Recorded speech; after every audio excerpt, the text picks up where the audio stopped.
3 months after he moved out of their house, his face was on the front page of the news. A hammer, a fire, a woman who never made it out of her apartment. And the person responsible had slept down the hall from a 14-year-old girl every single weekend for 2 months. She used to hide a kitchen knife under her mattress, just in case. She had no idea how close that fear actually was to being justified. Her parents had been separated for years by this point, and like a lot of kids in that situation, she split her time between two households. Weekdays with her mom, weekends with her dad. Her dad's house was a good house, just too big and too expensive for one income. He worked hard, but the rent always stretched him thin. So when a friend of his, a man named John, needed somewhere to live and offered to pay rent for a spare room, it seemed like an easy solution for both of them. John moved in. She didn't see him often. Only on the weekend she was there, but from the very first time she met him, something about him sat wrong with her. Not dangerous, not aggressive. He was usually polite, even kind. But there was a quality underneath his politeness that she couldn't quite name. A sense that something wasn't lining up the way it should. She was careful about how she thought about it, even at 14. She didn't want to be the kind of person who judged someone unfairly for a mental health struggle she didn't understand. But the feeling stayed with her anyway, quiet and persistent. Every weekend she walked through that front door. The first small red flag came from the bathroom. John had claimed one of the drawers for himself, which was normal enough.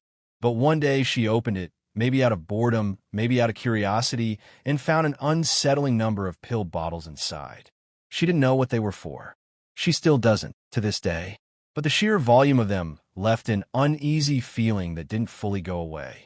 Her dad had a habit of keeping company with people who didn't always inspire confidence. So the idea of sharing a house with one of his friends wasn't thrilling to begin with. She remembers, almost embarrassed to admit it now, sliding a kitchen knife under her mattress. Not because John had done anything to deserve that level of caution. He hadn't. It was more of a quiet ritual, something that made a 14-year-old feel safer in a house that suddenly held an unfamiliar adult. Even her father wasn't fully comfortable leaving her alone with John. He never had a specific incident to point to. He just called him a little weird and made a point of keeping an eye on things when she visited. For the first month, none of that mattered much. John paid his rent on time. He occasionally picked up groceries for the household.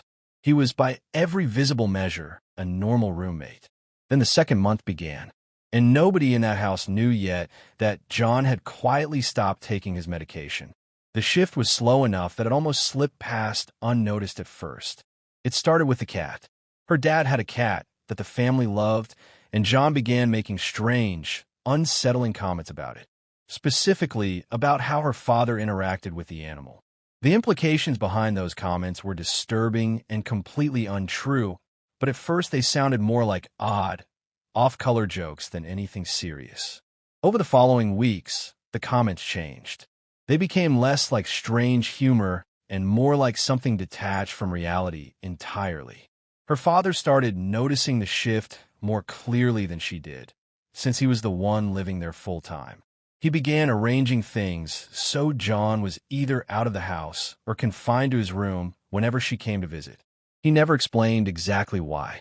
He just managed it quietly, the way a parent tries to manage a worry without alarming their child. Then one weekend, she arrived and John wasn't there. She asked where he'd gone, expecting a simple answer. Instead, her father sat her down and told her the truth. Her father explained that John had been growing increasingly unstable for weeks. Things had been said and done that he had deliberately kept from her, specifically so she wouldn't be frightened during her visits. A few days before she'd arrived, everything came to a head. John and her father got into an argument that started over something small and spiraled quickly. In the middle of it, John accused her father of sexually abusing the family cat, an accusation with absolutely no basis in reality. When her father told him to leave, John didn't calm down. He escalated further, now accusing her father of abusing his own daughter, insisting he knew what was going on, shouting things that made no sense and connected to nothing real. The argument turned physical. Her father eventually managed to force him out of the house. When John refused to leave the property, her father called the police. Officers arrived, assessed the situation, and arrested him on the spot. After that day, John never came back. His mother showed up at some point afterward to collect his belongings, and that was the last contact any of them had with him directly. For weeks after he was gone, she lived with a low, constant hum of fear every time she walked into her father's house. She imagined him showing up while she was home alone, angry, unstable, looking for her father. Every creak in the house, every unfamiliar sound outside, sent her stomach into her throat. But he never came back. Eventually, the fear faded the way fear tends to when nothing happens to reinforce it. Life moved forward. School, weekends, ordinary routines. The memory of John became something distant, something they rarely brought up, until 3 months later, when her father sent her a news article with a single message attached. She opened it and saw John's face staring back at her from the screen. According to the article, John had walked into an apartment building carrying a hammer. He shattered windows, damaged the structure, eventually started a fire inside the building. A woman trapped inside one of the apartments did not survive. Before police arrived, John also violently attacked another resident with a hammer.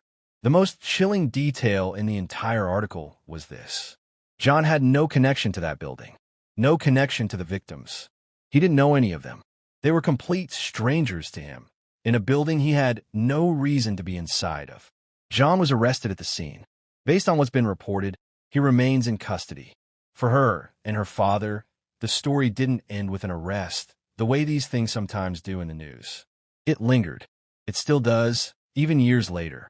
They think about those 2 months sometimes. The pills in the bathroom drawer.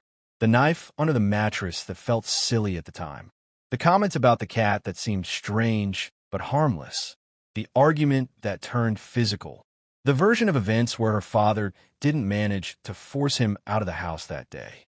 The version where the police didn't arrive in time. They think about how close all of that was to happening inside their own walls instead of a stranger's apartment building 3 months later. Nobody in that house ever did anything wrong.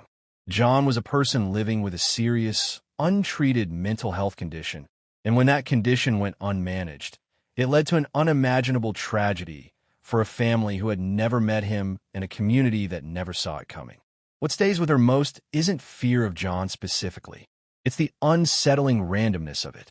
The fact that the difference between her family's home and that apartment building came down to a single argument on a single day that happened to end the way it did.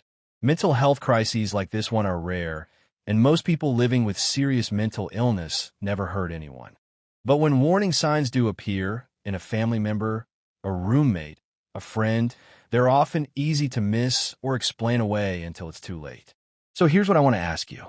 If you notice the same warning signs she did, the personality changes, the disturbing comments, the sense that something was deeply wrong, would you have acted sooner? And if you're currently worried about someone in your life who seems to be struggling the way John was, please don't wait the way this family didn't get the chance to. Reach out, encourage them toward help, or contact a professional who can guide you on what to do next. Tell me your thoughts in the comments.